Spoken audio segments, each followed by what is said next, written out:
I have served this man who is a dreaming god for nearly 2,000 years.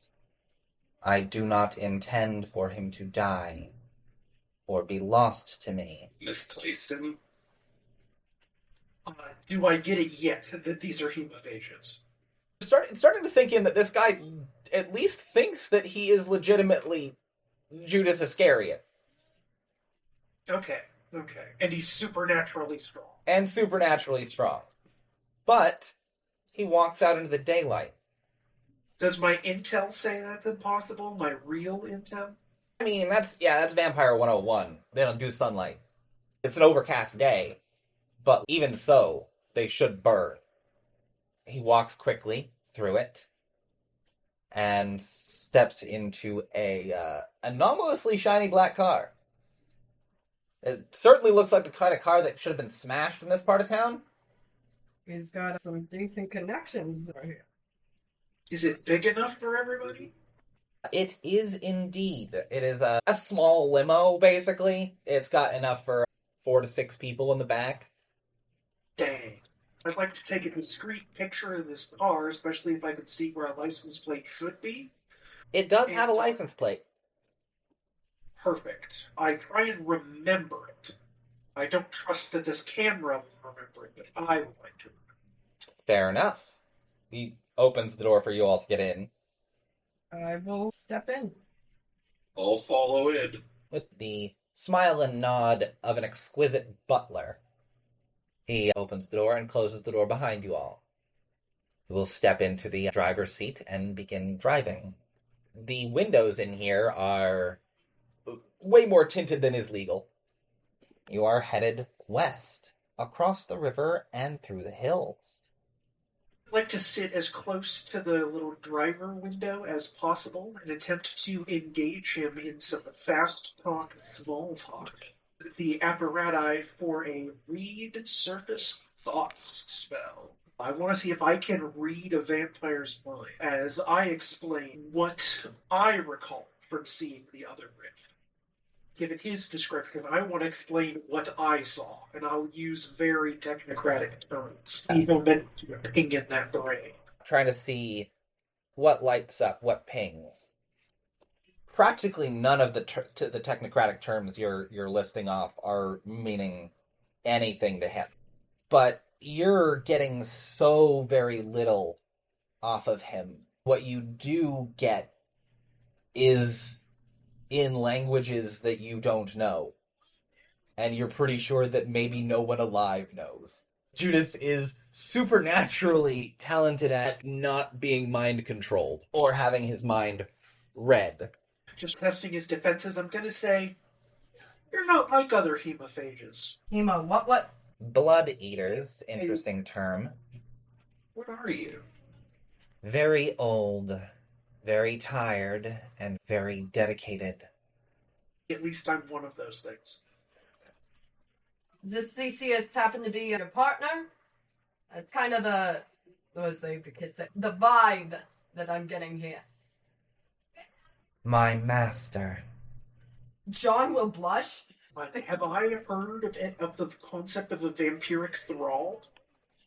John will mumble something about being happy for their relationship. You have never heard somebody say a word with as much love and adoration as when he said the word master. A Renfield is what you'd call it. From Dracula, Renfield drank the blood of Dracula and was enthralled to him. Maybe you just drink his blood. That could be it. I'd really assumed something's dead. I couldn't read its mind. But you're just still alive. That could make sense. It could, he says, and does not elaborate. WTD is just over and over going, they're vampires, man. They're vampires. I swear to God, I saw it on the news. Ollie, are you doing anything during this trip? Just enthralled by the conversation happening with Betsy and Judas. I want to try to work some matter magic with the water. In case we have to run away from Judas, I want to make water into something like when comes into contact with the air will become like a very strong viscous substance that I can splash at his feet to try to hold him in place while we run away. You're mixing super glue with elephant's toothpaste? Yeah. Or do I botch and finally suffer the consequences of my actions? Let's not blow up the back of this guy's car. Jude survives for almost 2,000 years to be fucking blown away. Do you have any quintessence? Yes, I am at full quintessence. Mark 1 off as you invest this item with a point of quintessence so that it can hold the magical effect. Hell yeah. I just need Yep. to find somebody to talk to about ghosts. I know about ghosts. Oh. Did you hear about the ghost of John Wilkes Booth shooting the animatronic Abraham Lincoln at Disney World? What? That's No, in character, not out of character. Judas will say, really? The first time you seem vaguely interested in anything you've said. I just thought he was a nice guy. That's what gets you. The children, not happy. John is very Said confused. it was an unrelated animatronic failure, but we know better. You're an interesting man, Judas. Ghosts can certainly cause a ruckus when they want to. Does anyone here want to finally explain what the fuck is going on to me? Ghosts are real too. Detective, a vampire is showing us to another entrance to the rift that we're investigating. The vampires also seem to know about the other missing people in the report. Vampires. Unfortunately, Judas says, the site seems to have been taken over by I don't want to say cult, but probably a cult. He pulls up on the street and a mostly abandoned looking church with a few cars in the parking lot. Yeah, Christianity is a cult. Yeah, are these MIB cars in here? Tell me about it, Judas says. Christianity is a cult. And these are not Men in Black cars. These are of various quality. At least one of them seems to be like a midline current car. Most of them don't seem that expensive. Otherwise just looks abandoned? Yes. You sure those aren't just houseless folks? I'm sure. I come by here every night. I usually wait until they leave. With that, we'll lean back into stakeout mode and wait for the cars to leave. Oh, this is John's favorite. I get out of this goddamn limousine. All right.